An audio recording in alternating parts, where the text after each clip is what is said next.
In a museum storage drawer in Canada sits a small animal bone.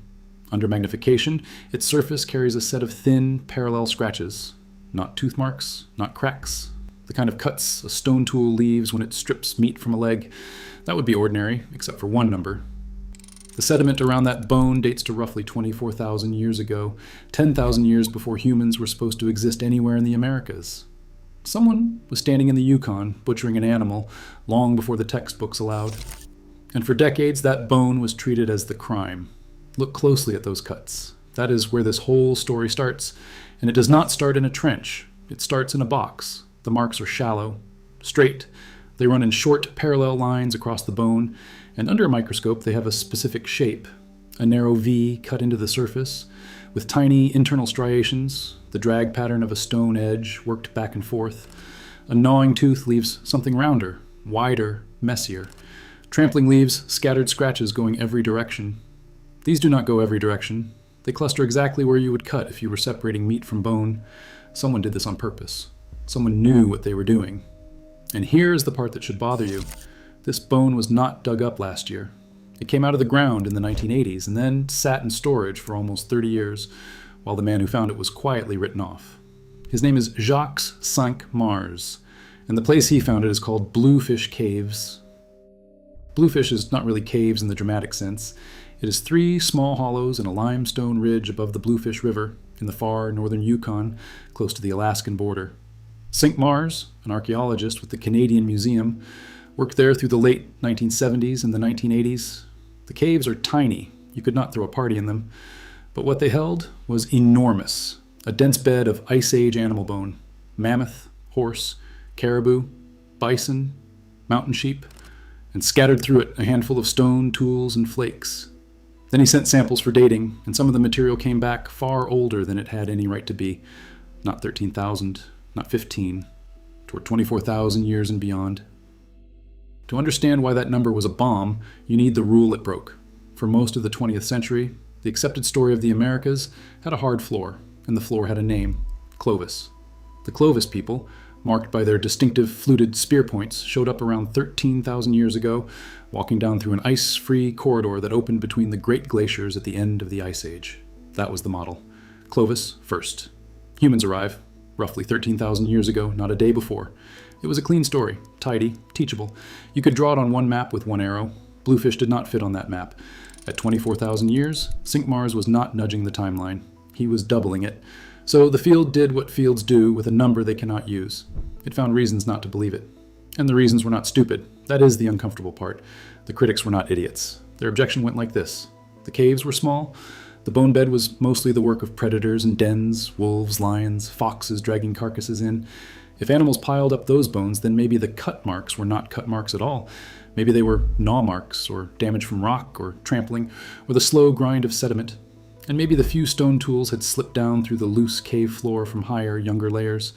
Permafrost churns, ground heaves and mixes. A tool could sink, a date could drift. Every one of those objections was reasonable on its own. Stacked together, they did something more powerful. They made the site optional. You did not have to disprove Bluefish, you just had to say it was ambiguous and walk away. And that is exactly what happened. For years, this is where the story stops being about a cave and starts being about a career. Cinq-Mars kept publishing, kept presenting, and according to reporting on his case, kept running into the same wall, funding that dried up, a claim that colleagues found easier to ignore than to fight, a reputation that slowly shifted from serious researcher to the guy with the impossible dates. He was not accused of fraud. It was quieter than that. He was simply not taken seriously enough to threaten anyone. No one had to hide the bluefish bones. Calling them ambiguous did the job just fine. That is the thing people get wrong about how science actually resists. There was no secret meeting, no committee, no order to bury anything. There was just a very good, very confident model held by people with reputations built on it, and a lone researcher in the north holding a bone that said the model was wrong. Certainty does not need a conspiracy. It just needs inertia and a little contempt. But here is what matters. One strange site can always be dismissed. A single cave at the edge of the map, dug by one stubborn man, that is easy to isolate. Bluefish was not alone. It just needed the rest of the map to catch up. And the first crack did not come from the Yukon at all. It came from the opposite end of 2 continents, in a cold peat bog in southern Chile. The site is Monte Verde, excavated by Tom Dillahay. And Monte Verde had something Bluefish did not. Spectacular preservation. Peat is a sealed, wet, oxygen-starved grave, and it keeps things stone sites never do. At Monteverde, that meant wood, tent stakes, cordage, chewed plants, the remains of a meal, even, reportedly, a footprint pressed into the ancient clay. The date came back around 14,500 years, a full 1,000 years before Clovis was supposed to arrive. And this was not a churned cave floor. This was a living surface, sealed under peat like a lid. The field came for Monteverde the same way it came for Bluefish. Contamination, misreading, wishful thinking. Dilhay spent years defending it. And then, in 1997, something rare happened. A group of senior archaeologists, including some of the hardest skeptics in the discipline, traveled to Chile to inspect the site in person. They looked, and most of them came back and said, "It holds." That was the moment the 13,000-year wall officially cracked. Not because someone shouted, because the skeptics themselves ran out of objections. Now, hold both sites in your head at once, because this is where it gets strange. Monteverde is in southern Chile. That is nearly the bottom of the world, thousands of miles south of the Alaskan Gateway. If people were living there 14,500 years ago, they did not just arrive. They had already walked the entire length of 2 continents, which means they entered the north much, much earlier. Suddenly, a stubborn cave in the Yukon, with dates near 24,000 years, did not look like an outlier. It looked like the beginning. And it got worse for the old model because the door everyone assumed they walked through may not have been open. The whole Clovis first story depended on that ice-free corridor, a gap between the ice sheets that thawed just in time to let people through around 13,000 years ago. But when scientists went back and studied, when that corridor actually became survivable, when it had plants, animals, anything to eat on the long walk, the timing fell apart. The corridor seems to have been a biological dead zone until well after people were already living south of it. Think about what that means. It is like finding footprints on the far bank of a river, and then discovering the bridge did not exist yet. If the door opened too late, then the people who reached Chile did not use the door at all. They came another way. Nobody knew which way. That question, how did they get past the ice, is the thread that pulls this entire investigation forward. Keep it in your hand, because the next site brought the fight back into North America, and it brought a new kind of weapon, depth. Meadowcroft Rock Shelter in Pennsylvania, excavated by James Adavasio. This was not a churned cave floor. Meadowcroft is a deep, beautifully layered sequence, floor stacked on floor like pages in a book, going down and back in time. And near the bottom, the dates ran older than 16,000 years. The objection here was sharper than anywhere else, and it deserves respect. Critics pointed out that the site sat near coal deposits. Ancient carbon, dead carbon, carbon with no radiocarbon left in it could have leached in through groundwater and contaminated the samples, making them read older than they really were. That is not a smear. That is a real chemical problem, and a good critic was right to raise it, so this time the critic might have had the better hand. And that is what makes the next part interesting. They tested it again and again. They looked for the coal contamination directly. They checked the plant remains, the sediment, the surrounding chemistry, and the deep dates would not collapse. The contamination that was supposed to explain everything kept failing to show up in the amounts you would need. Same layers, same problem, retested, same answer. At some point, it must be contaminated. Stops being a scientific objection and starts being a wish. So now count them. Bluefish in the Yukon, Monteverde in Chile, Meadowcroft in Pennsylvania. 3 sites, 3 regions, 3 different kinds of evidence, all saying the same forbidden thing.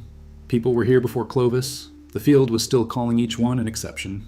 But you can only have so many exceptions before the exceptions are the rule. And while all of this argued in the ground, that bluefish bone was still sitting in its drawer, untouched, waiting. Then someone opened the drawer. Her name is Lauriane Bourgeon, a graduate researcher at the University of Montreal, working with the archaeologist Ariane Burke. And instead of digging a new site, they did something almost no one bothers to do. They went back to the old one, the boxes of bluefish bone that had been sitting in the Canadian Museum's collection for decades. Bourgeon went through them one by one, tens of thousands of fragments. Under the microscope, comparing every mark against known standards. This is a carnivore tooth, this is trampling, this is a stone tool, slow, brutal, unglamorous work. And out of that mountain of bone, she isolated a set of specimens with cut marks that were not ambiguous at all. Straight, deliberate, in the right places, made by people. Then the dating went to Thomas Hyam's lab at Oxford, some of the most rigorous radiocarbon work on the planet, using methods far better than anything Cinq-Mars had access to in the 1980s. The oldest cut-marked bone came back at roughly 24,000 years. The number Cinq-Mars had been mocked for, confirmed, in 2017, by a new generation with better tools, working on the exact same bones. Sit with that.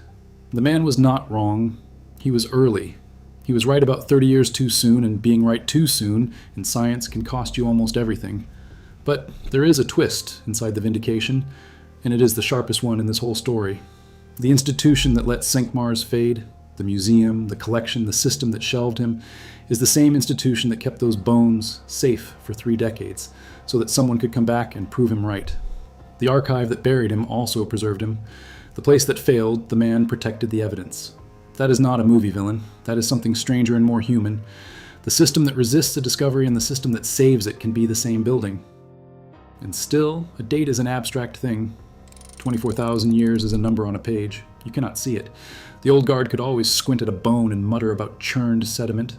What the argument needed was something no one could argue with. Something you could see. We got footprints. In 2021, researchers announced fossilized human footprints from white sands in New Mexico, pressed into the mud of an ancient lakeshore and then sealed. And these were not a single track. They were trails, adults and children, people walking across wet ground beside the giant animals of the Ice Age, a ground sloth's prints crossing a human's. The dating put them somewhere around 21 to 23,000 years old. Stop and feel the difference. A bone can be called contaminated. A tool can be said to have slipped down through a layer, but a footprint cannot fall into the wrong time. A footprint cannot slide down through the sediment. A footprint is a person physically standing on the ground at that exact moment, pressing their weight into that exact mud. You are not looking at their trash. You are looking at where they stood. There were children there, 23,000 years ago, in a place the textbook said was empty of humans for another 10,000 years. The pushback came fast, and again, it was technical and fair. The original dates came from seeds of a water plant, and water plants can absorb old carbon and read too old, the same ghost that haunted Meadowcroft. For a moment, it looked like the footprints might sink.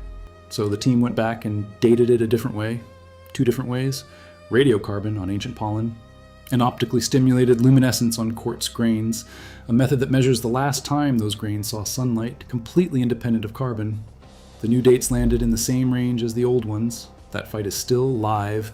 Some researchers still want more, but the burden has flipped. It is no longer the footprints that have to explain themselves.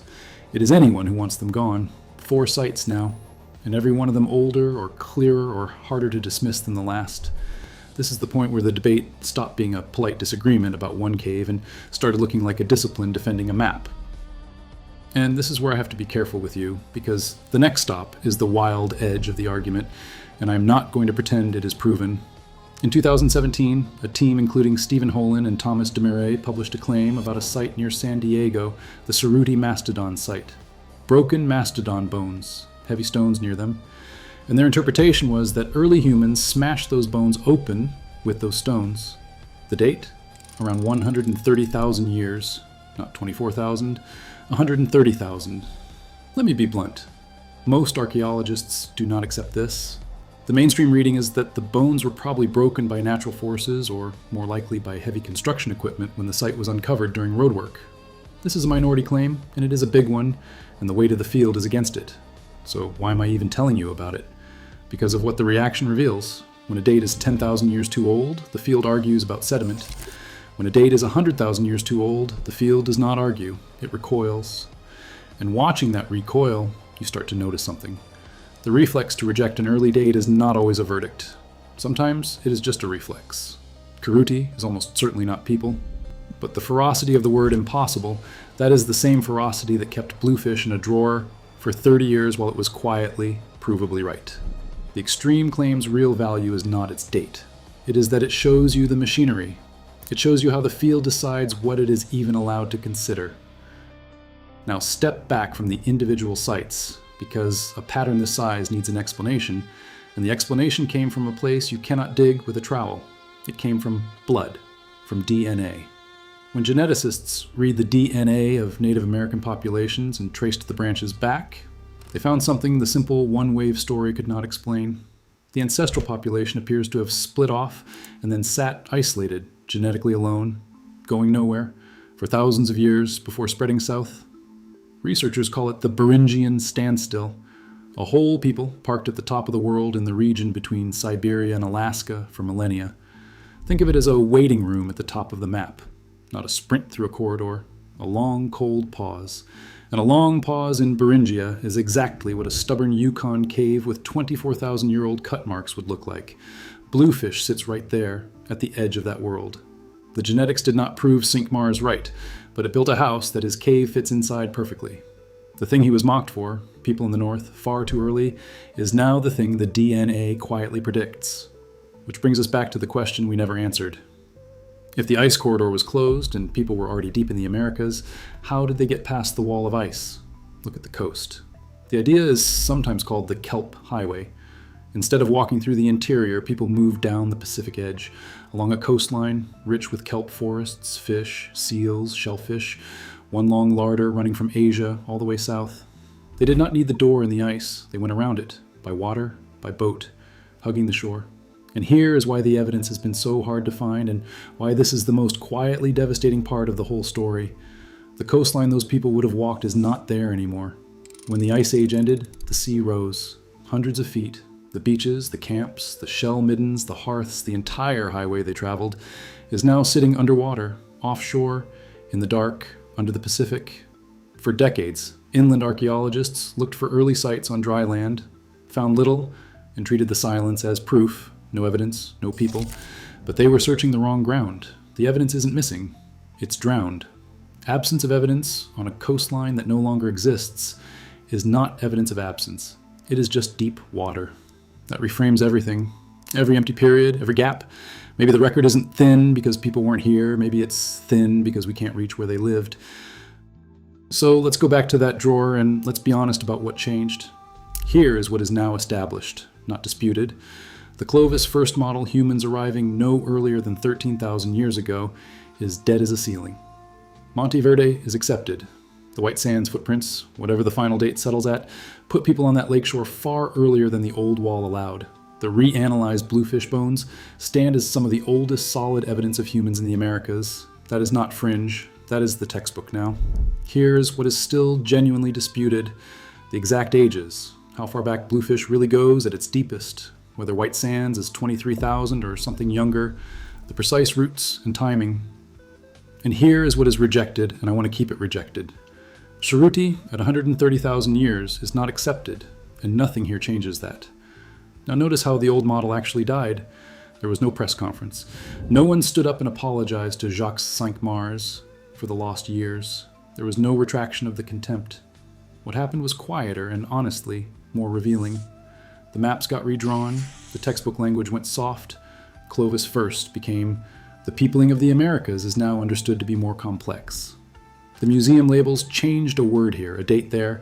The corridor arrow got a second dotted arrow down the coast. The field did not collapse. It adjusted. It retreated in footnotes and revised captions, in the passive voice, the way a discipline saves face without ever saying it was wrong. And Cinq-Mars, he was vindicated in 2017 by Bourgeon and Burke and Hyam on his own bones. But vindication that arrives 30 years late does not give a man his 30 years back. It does not undo the funding that dried up or the colleagues who stopped listening. The bone was right the whole time. The system was slow, and slow has a cost, and he paid it. So go back to the drawer one more time. The bone is still in there. The cuts are still on it, those thin, deliberate parallel lines where somebody, 24,000 years ago, in the frozen Yukon, held a stone edge and stripped meat from an animal to survive. The tool is long gone. The hand is long gone. The person has no name and never will. But the cut outlasted all of it, and it outlasted the argument that pretended it wasn't there. That is the part that should stay with you. Not that the experts were fools, they weren't. The old story was built honestly, from the evidence they had and defended by smart people.